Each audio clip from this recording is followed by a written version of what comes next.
jou sagte hande. Dankie, vir die rus wat in jou oë kom lê, wanneer alles net te hard raak.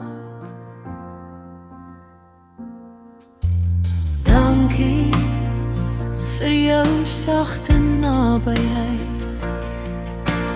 Dankie dat jy my naam so sag kan sê, selfs in dae waar ek myself verloor.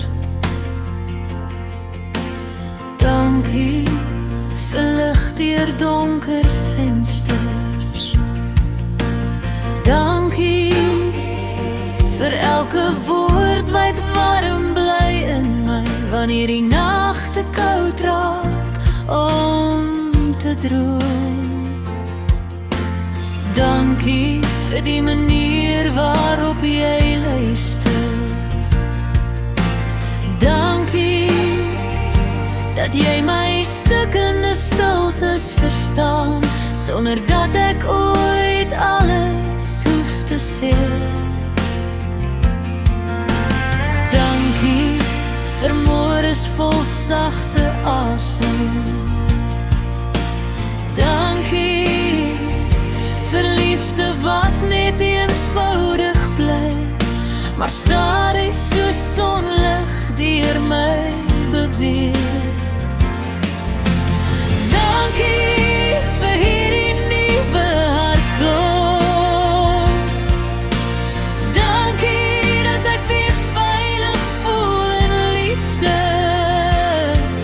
na al die storms in my.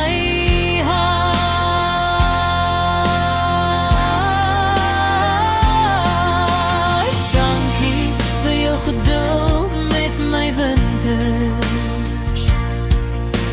Dankie dat jy bly staan net langs my vuur, toe ek nog bang was vir geluk.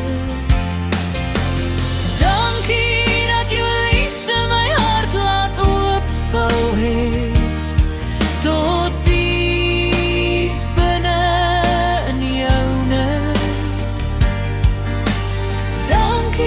Dat ek nou sonder skrik kan lief hê,